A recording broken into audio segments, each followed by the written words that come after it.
This is my review on Love Island USA season 8 episode 26. Sincere is a compulsive liar, but also Melanie needs to leave him alone as well because he's not going to change his ways. If it is not working in the villa, what more do you think is like going to change or happen when you get out of the villa as well? Because obviously this is a true test where it's just you and a few other islanders, so imagine with the general public how it's going to be. I feel like Corbin was 100% over Kenzie the time he left the villa anyway, and he heard about Castle Moore. It's like she went out of his head.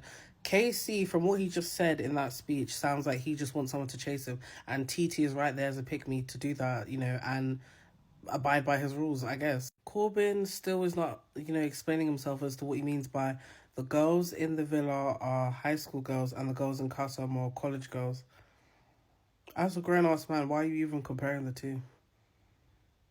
Yeah. When Corbin was talking about Kenzie behind her back as well, and he said she got the ick, that was kind of harsh as well, because the way you were going so hard for, oh, I really like you, and we're so compatible into that, you're just a game player, that's what it's giving. And the only thing I can respect for Corbin is that he's standing in what he's saying. He's not backtracking, he's not backpedaling at all. Still, whatever he said was disrespectful. I'm taking that away, or doesn't negate the fact, but also he kind of was a game player, or not kind of, he is a game player. He stayed in there as long enough to find his own match, and then he just used Kenzie basically to get through the villa, in the sense of like, oh, she's so not fixated, but like she's so like oh my god, starstruck in a sense by Corbin because he's a beautiful looking man, and she's like, oh, oh my god, I can't believe you picked me, I can't believe we'll do this, and that's what kind of allowed him to keep heading on to Casa Moore. Zach is so male-centered.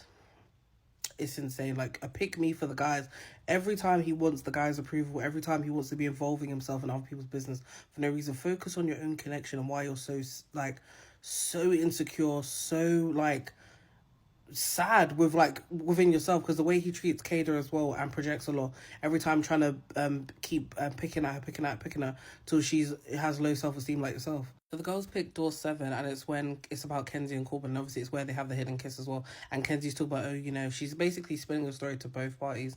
She's telling Corbin, she doesn't want to explore anyone else, and that person I don't know who it was at the time, I think it was Caleb or someone else, that, all her eggs in one basket with Corbin. And I feel like, again, Kenzie was telling anyone what they wanted to hear, and I feel like I'm glad that Kenzie owned it as well. The same with Corbin, he owned whatever he said in the videos that came up. But I think also nothing is wrong with Kenzie exploring. I think it's just the way she went about it, because she kept telling people, she wasn't telling people the truth, or wasn't telling the full truth at least, and that was the main issue here, because you're telling them, oh, I want to explore. You're telling the person that you coupled up with, I don't want to explore whatever. They tell the other person, oh yeah, he's just making it difficult. You're painting a narrative here, and I don't understand what it is for. Zach and his side comments here, annoying the heck out of me. I don't know if Dylan wants the violins to be played right then and there, and they cue the music as well, because do you want a sympathy apology? He's saying, and bear in mind, this man is saying, oh, I really like Kenzie, I really like you're not really doing much, you're not pulling her enough for chats, you're not planning dates, you're not doing anything, just save it, because no one's believing you. I think also Kenzie needs to wrap up this exploring, or, Dora the Explorer type lifestyle she's trying to do. Gal is not the guy for her, and she already knows that. She just needs to stick with Dylan until obviously she gets eliminated from the show. So then, Sincere's tape plays, and it's when Sincere is in obviously Casa Moore talking to Amora, and he's locking lips with her. Then he's talking about, if I had more time, I would have picked you, this, like that. What is going on here? How are you going to explain this to Melanie? I'm actually just so tired of Sincere and the compulsive lying. Like, he's a manipulator as well. Him talking about, I was thinking of both people. Were you really? Because you're lying to both Melanie and Sol back then, and you were lying even now when Melanie asked you about what happened with you and Amora at Casa Amor. You weren't telling the truth until the tapes played, and all of a sudden you remember. Your memory is just so good now. I don't know why everyone is defending Sincere. Bryce, why are you speaking up for Sincere? He's a grown-ass man. The same way everyone was screaming Casey's a grown-ass man, Sincere's a grown-ass man as well. He needs to speak up for himself. And why are you defending Sincere? Can't understand why that's going on either. Again, why is Bryce Sincere's spokesperson? In the same breath, Melanie, you have the choice to walk away. It's like that SpongeBob meme with the the handcuffs. You can literally get out of this yourself. You don't have to even be here. And would it be Sincere if he didn't take any accountability and then start shifting the blame? Because all of a sudden he's there trying to compare what he did in Casa Amor to Melanie kissing Corey. Is that really a comparison? And him even talk about, I know I moved disrespectful. Okay, you are taking maybe 1% of accountability, but it doesn't make any difference. So if you keep doing the same thing and the same actions are being had, do you know what I mean?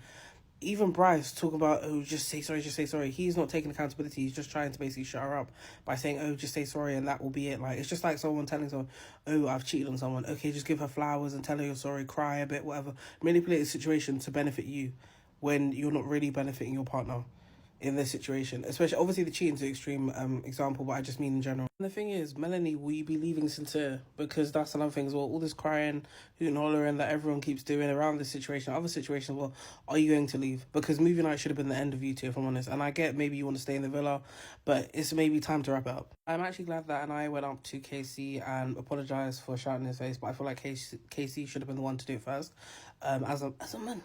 But I can see why she apologised and why Casey also apologised as well, because the optics as black people as well on TV, it doesn't look too good. And I know it's not about, oh, what white people think, whatever and stuff, but I think it's just how it's going to impact them once they leave the villa as well, because they might be labelled as angry black people and stuff. I'm also glad that TT apologised as well, and there's no bad blood between any of the women at all, because when she's like, I'm TT, I'm like, yeah. I think she needs her friends and family around her when she leaves the villa because of the stuff that's gone on online about her. But yeah, I think Kenzie and Caleb should have had a conversation just to talk things out as well and smooth everything over before. Not saying that obviously they haven't moved on from there, but I feel like there's been stuff that obviously came out of movie night that they maybe need to talk about just to end the chapter there. But at the same time, Kenzie didn't do this with Zach either. When she was talking to Zach, she just kind of like still held a grudge, didn't say anything to him, and they never got that closure conversation as well. Of course, Zach is going to again dodge accountability. He's talking about, oh, you know, it wasn't relevant, whatever. So every time it's never relevant, we need to take accountability, but you're constantly lying and manipulating the situation and also trying to twist words of what other people are saying to fit your narrative. Like, Zach.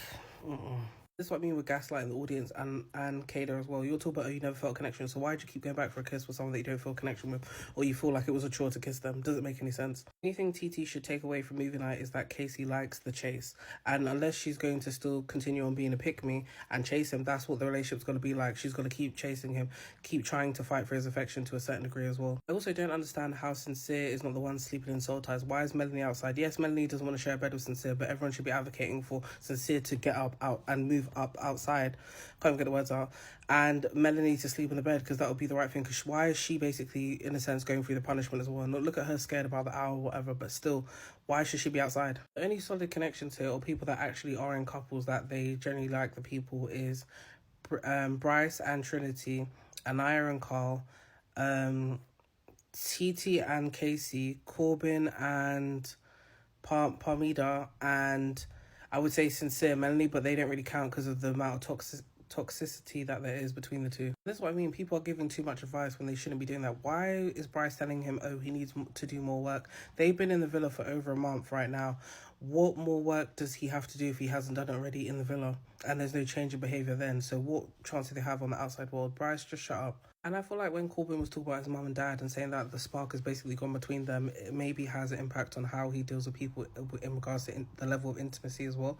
Because the fact that his dad was only courting the mum up until he got her, then he stopped doing date nights and all this other stuff as well, it could roll or have a trickle-down effect into him and how he dates as well. I really want to know when the family's actually coming to visit as well, because I know Love Island is coming to an end at some point as well, but I just don't know when. Then Casey pulls an eye for a chat, and obviously he admits to his faults as well, and then also speaks about how he was wrong in what he was saying to her and so forth. I'm kind of over the situation as well, because if she's forgiven him, then I'm alright with that as well. The only people that I really have it out for on the show for what they're doing in regards to getting away with the villain, not getting a villain edit, is Zach and Sincere. Plus Corbin, but Corbin is sliding under the radar because of what he's been doing. Can't lie though, Casey locked in with the PR though and actually apologised in the confessionals as well, and was showing a remorse between what he did to Anaya. Sincere's doing another cop out again, talk about who's people pleasing. How is it people pleasing if you're trying to please Melanie and you're trying to please Sol, but you didn't please Sol and the end that Sol went home? So it doesn't really make any sense what he's saying. I don't like how Bryce is minimising the issue, because he's talking about, oh, he was just being stupid, whatever. No, you're minimising the situation. This man is a mass manipulator. That's what he is, and he's gaslighting people as well, and he's also, come on.